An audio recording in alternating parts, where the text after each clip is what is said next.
네, 우리 장관님 고생이 많으십니다. 감사합니다.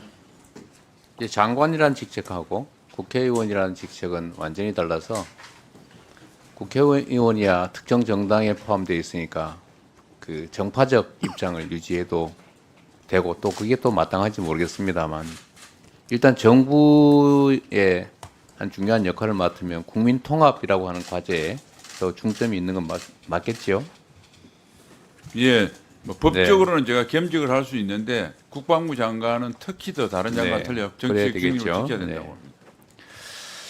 어쨌든 인사청문회 경과보고서 채택 없이 임명된 18번째 장관급 인사신데 제가 좀 듣기 싫으실 수 있는 말씀을 한번 드려보려고 합니다. 장관 취임하시고 첫 번째 하신 일이 장병들의 정신교육 강화 이렇게 말씀하신 것 같아요. 일반적으로는 다 맞는 말씀이신 것 같습니다. 그런데 제가 이런 느낌이 들었습니다. 장관님께서 우리 젊은이들의 장병들의 정신세계 또 이런 걸 문제 삼을 만큼 우리 장관님께서는 건전한 대한민국 국민으로서의 상식을 가지고 계신지에 대해서 좀 의문입니다. 어떤 게 있냐면 장관님께서는 좀 상식에도 벗어나고 또 어쩌면 시대착오적이기도 하고 극우적이고 또 가끔씩은 친일적인 이런 생각을 이렇게 표현을 하세요. 지금은 생각이 어떠신지 모르겠습니다만 그 생각이 그렇게 어떤 계기로 확 바뀌었을 것 같지는 또 않습니다. 그래서 제가 지금 걱정이 돼서 한번 말씀을 드려보려고 해요. 문재인 모가지 따는 거는 시간 문제. 오늘날 문재인이라는 악마를 탄생시킨 초대 악마인 노무현이라는 자가 대통령이 됐다. 이런 말씀하신 적 있죠? 네, 네. 대한민국이 아마 이건 표현을 아마 대한제국인 것 같은데, 하여튼 대한민국이 존속했다고 해서 일제보다 행복했다고 확신할 수 있느냐? 이완용은 비록 매국노지만 한편으로는 어쩔 수 없는 측면도 있었던 것이 사실. 이런 표현도 하신 거 맞죠? 네, 문재인 대통령의 외교안보 네. 정책 실패를 비판하는 과정에서 그런 비유를 했습니다. 네. 근데 그 비판하시는 건 좋은데 이게 적절한 표현이었다고 생각하십니까? 표현이 과했다는 것은 여러 차례 사과를 했습니다. 앞으로도 혹시 이런 표현의 문제가 아니라 이런 생각은 여전히 유효하십니까?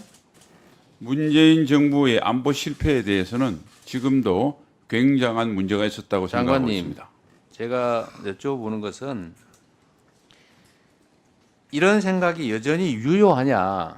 아까 사과, 유감 이런 말씀하셨는데 실제로 여전히 그런 생각을 하시냐? 이걸 묻고 싶은 겁니다. 아, 네. 표현은 사과했으나 내용은 그대로입니다. 내용은 여전하군요. 전두환 씨가 나라를 구해야 되겠다고 해서 나온 거다. 이거 저기 군사 쿠데타를 뭐 찬양했다면 좀 그렇고 어쨌든 합리화하는 발언인 거 맞죠? 합리화가 아니고 군사 쿠데타가 일어날 수 없다는 걸 강조하는 과정에서 나온 표현입니다. 나라를 구하기 위해서 그럼 5.16 군사 쿠데타는 옳은 일이었다고 생각하지는 않는다 그 말인가요? 예, 전혀 옳은 일이 아니고 네, 알겠습니다. 그거는 군사 반란이라는 존중한다고 그랬습니다. 그 결정을. 또 하여튼 이런 말씀들을 하시는데 결국 생각이 이렇다는 걸 보여주는 거죠. 말이라고 하는 것은 생각을 보여주는 거 아니겠습니까? 또 한 가지 보면 국회의원 장관이 되기 전에 홍범도 장군 흉상을 육사에서 빼라고 주장을 또 하셨던 것 같아요. 결국은 본인이 이런 이념 전쟁의 아주 핵심에 선두에 서 계신데 여전히 장관으로서도 이 생각은 변치 않겠지요. 홍범도 장군 흉상을 이념 전쟁으로 표현하는 건 적절치 않고 장병들이 대적관 측면에서 접근해 주시면 감사하겠습니다. 홍범도가 적이군요. 홍범도가 적이 아니라 홍범도 장군이 볼셰비키로서의 사상을 가진 것에 대해서는 우리가 북한 공산 집단으로부터 나라를 구하는 데 앞장선 게 육사이기 때문에 육사에서는 그 정체성과 맞지 않다라는 알겠습니다. 생각을 하고 있습니다. 뭐 납득되기진 않는데 생각은 확고하시군요. 어쨌든 제가 드리고 싶은 말씀은 청년 장병들의 정신 세계하고 평균적인 우리 장관님의 정신 세계하고를 비교하면 저는 청년들의 정신 세계가 훨씬 더 건전하고 상식에 부합한다고 생각이 되는데 어떻게 생각하십니까?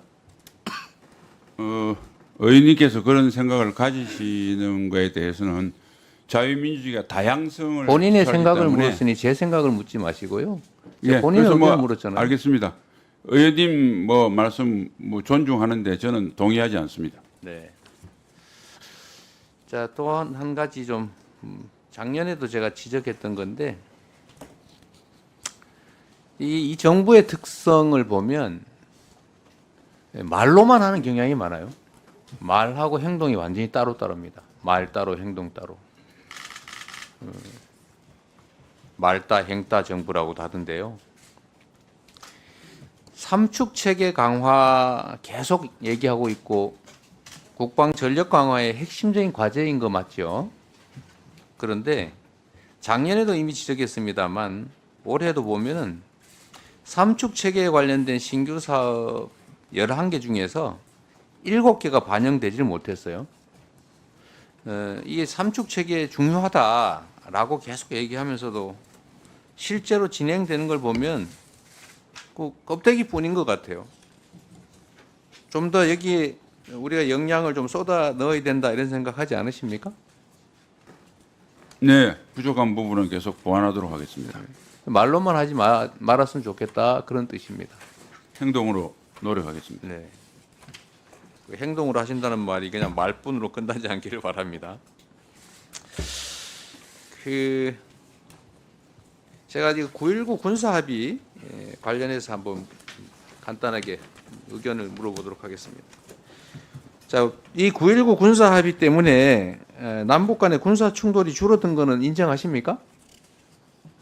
예, 직접 충돌은 다소 감소했으나 그동안 북한이 핵미사일 능력을 완전하게 고도화했기 때문에 그러면은 사실상 더 위험해졌습니다. 군사 합의를 파기하면 핵 위협이 줄어듭니까?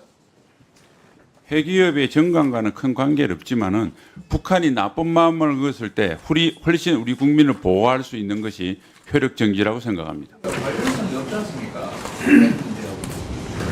제가 그 관련성이 있다고 한 게 아니고 북한의 위협이 충돌이 줄어들었다는 의원님 말씀에 충돌이 줄어들었던 건 사실이나 거기에 쓸 신경을 핵미사일을 고도화하는 데 더 집중했다는 말씀을 드린 겁니다. 또 하시잖아요. 제가 드리는 말씀은 9.19 군사 합의를 파기하면 군사 충돌이 줄어듭니까? 충돌은 북한이 모든 군사적인 충돌은 3,000여 이상 북한의 계획적인 도발 때문에 발생했습니다. 절대 우발적인 충돌이 아닙니다. 그래서 북한이 나쁜 마음을 먹었을 때 훨씬 더 국민을 보호할 수 있는 것이 정찰감시 재개 등 9.19 합의의 효력 정지라고 생각합니다. 효력 정지를 하면 군사 충돌이 줄어든다고 하는 것은 물리적으로 전혀 관련성이 없는 것 같고요. 이건 결국은 지금 윤 정부 들어서서 남북 간의 충돌이 급격하게 늘어났는데 결국은 군사 긴장을 강화하거나 아니면 도발을 유도하는 측면이 있는 우리 장관님의 생각 같아서 걱정이 돼서 드리는 말씀입니다. 제가 이것만 물어보고 그만할게요. 전쟁에서 이기가 중요하죠. 장관님. 네. 그런데 그보다 더 중요한 거는 전쟁을 하지 않고도 이길 수 있는 전쟁을 하지 않을 수 있는 상황이 훨씬 더 낫지 않습니까? 그거보다는 당연한. 근데 이거보다 더 중요한 게 뭔지 아십니까? 전쟁을 할 필요가 없는 평화 상태를 만드는 게 진짜 안 봅니다. 이것도 맞긴 합니까? 네. 그러면 전쟁을 해서 이기기 위해서 엄청난 인적 물적 피해가 발생하는데 이기는 것 가장 최악의 순간이 중요하겠지만 싸우지 않고도 이길 수 있는 상태를 만드는 걸 넘어서서 싸울 필요가 없는 상태, 평화적으로 공존하는 상태를 만들기 위해서 노력하는 것도 매우 중요하다. 그 말씀을 드리고 싶고 장관님께서도 생각을 좀 해주시면 좋겠습니다. 네, 의원님 말씀 잘 알아들었고요.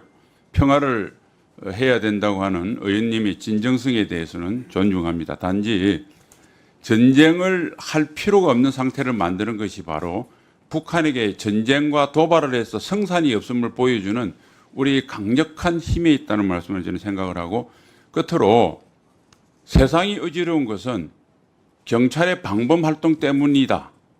아닙니다. 강도 때문입니다. 세상을 편안하게 만드는 것이 경찰의 방범 활동이라는 말씀을 드리고, 경찰의 방범 활동 때문에 세상이 어지러운 것처럼 이야기하는 것은 본말이 전도된다고 생각합니다. 예, 수고하셨습니다.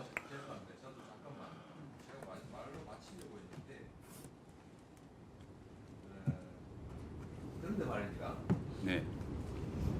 대한민국의 국방비 지출액이 지금 얼마죠?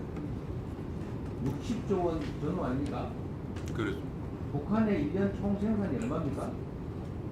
대한민국의 한 50분지 1 정도. 국방비, 대한민국 25, 지출하는 국방비 대비 북한의 총 생산이 많습니까? 대한민국 국방비가 더 많습니까? 대한민국 국방비가 많다고 생각합니다. 네. 전 세계에 대한민국 군사력 순위가 6위인 것도 맞죠? 네. 거기다가 한미 군사 안보 동맹이 있죠? 네.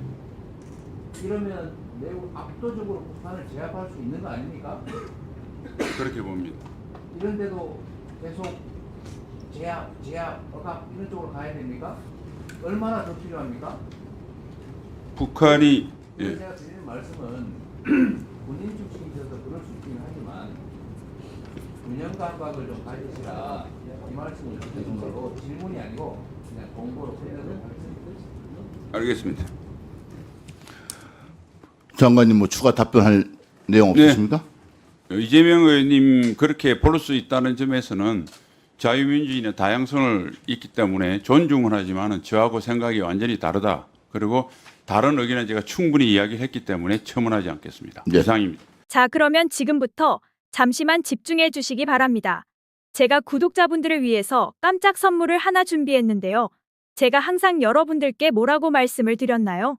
뉴스만 평소에 잘 챙겨보셔도 돈이 된다, 돈을 벌 수 있다라고 말씀을 드렸는데요. 자, 여러분들, 여기 보시는 이스라엘과 하마스 전쟁 같은 뉴스를 보게 되면 여러분들은 어떤 생각이 드시나요? 그냥 뉴스만 보고 끝내는지, 아니면 이 뉴스를 어떻게 이용할 수 있는지, 이 부분을 고민하고 계시는지를 되물어보고 싶습니다. 자, 그 이유가 뭐냐면 제가 지난 11월 초에 여러분들께 뭐라고 말씀을 드렸었죠? 지금은 로봇 사업에 관심을 가져야 한다. 뉴스만 보고 그냥 넘기지 마시고 투자 쪽으로 생각을 한번 해보셔야 한다. 라고 말씀을 드렸습니다. 그리고 나서 이런 썸네일들을 뉴스를 통해서 많이 보셨을 텐데요. 이런 로봇 산업이 이슈가 됐을 때 부자들은 어떻게 생각한다? 로봇 관련주는 뭐가 있는지, 어떤 종목이 가장 좋은지, 어디에 투자해야 돈이 몰리는지를 자연스럽게 생각한다고 제가 말씀을 드렸죠. 그 이유가 뭐냐면 부자들이 봤을 때는 이슈가 곧 돈으로 이어지고 그 이슈가 나에게 돈을 벌어준다는 경험적 확신이 있기 때문에 부자들은 항상 이런 사회적 이슈를 관심 있게 챙겨본다. 이렇게 제가 말씀을 드렸는데요. 이번에도 마찬가지입니다. 제가 지난번에 시청자분들과 함께하는 주식으로 수익 내기 이벤트를 진행했었는데요. 당연히 100% 무료로 진행을 했고, 자, 여기 보시면 아시겠지만 제가 지난번에도 저한테 구독이라고 문자 남겨주신 모든 시청자분들께 이렇게 로봇 관련주 중에 가장 급등할 확률이 높은 한 종목, 많은 종목이 아니라 딱 두산 로보틱스 한 종목을 여러분들에게 추천드렸어요. 그러면서 여기 나와 있는 대로 정확히 얼마에 매수해야 하는지, 그리고 수익률이 어느 정도 나왔을 때 팔아야 하는지, 이런 부분들까지 여러분들에게 정확히 알려드렸었는데, 자, 지금 실제로 어떻게 되었나요? 오른쪽을 보시면 아시겠지만 제가 11월 초에 문자로 이 두산 로보틱스를 소개해드리고 나서 실제로 한 달도 지나지 않아서 이렇게 주가가 2배 이상 급등이 나와주었고 그래서 당시에도 굉장히 많은 분들이 제가 드린 이 종목으로 수익을 내실 수가 있었을 텐데요. 다시 한번 축하드린다고 말씀을 드리겠고 자 이번에도 마찬가지입니다. 최근에 이슈되고 있는 게 이 하마스와 이스라엘 전쟁이기 때문에 우리가 어떻게 생각해 볼 수 있다? 전쟁이 계속해서 심화되면 피해가 커지기 때문에 전쟁에 필요한 물자나 의료 지원 물품들이 반드시 필요할 수밖에 없다. 그럼 그 중에서 전쟁을 실제로 해본 경험이 있고 의료 수준이 높은 우리나라 기업들 중에 한 곳이 가장 크게 부각받을 수밖에 없다. 그래서 우리는 당연히 우리가 이쪽으로 생각해야 된다는 겁니다. 자, 그렇기 때문에 제가 이번에도 뭘 보내드린다. 지난번과 똑같이 구독이라고 저에게 문자를 보내주시면 제가 물자 지원 관련주 중에 앞으로 대장주 역할을 하면서 주가가 가장 크게 급등할 한 종목을 구독자분들에게 문자로 종목명과 사고 파는 시점을 모두 알려드릴 거예요. 그래서 여러분들이 주식으로 돈 버는 연습을 한번 해보시라고 이렇게 말씀을 드리고 혹시라도 나는 주식을 하지 않는다 하시는 분들은 주변에 주식하시는 분들에게 추천을 해주셔도 되고 아니면 연세가 있으셔서 투자가 어려우신 분들은 이 종목을 가지고 자녀분들에게 한번 사봐라, 이걸로 한번 수익을 내봐라 이렇게 조언을 해주실 수도 있는 거겠죠? 그래서 지금 이 영상을 보시는 시청자분들 중에 나도 이번 종목이 좀 궁금하다 하시는 분들은 누구나 상관없이 그리고 어느 시간대나 상관없이 부담 없이 이렇게 상단에 제 번호를 항상 남겨놓고 있습니다. 제 번호 010-2068-6834번호로 저에게 이런 식으로 지난번처럼 구독이라고 문자 보내주시면 제가 이번에도 똑같이 무료 추천 급등주 문자를 보내드리겠습니다. 이해되시죠? 그래서 제 번호 010-2068-6834번으로 구독이라고 보내주시면 여러분들이 직접 이슈를 통해서 돈 버는 연습을 해보실 수가 있는 거고 제가 돈을 받는 것도 아니고 투자를 대신해드리는 것도 아니니까 부담 없이 신청해 주시면 되는 겁니다. 그리고 수익이 나면 저는 다른 것은 바라지 않습니다. 제 채널의 구독과 좋아요 한 번씩만 눌러주시면 됩니다라고 이렇게 다시 한번 말씀을 드리겠습니다.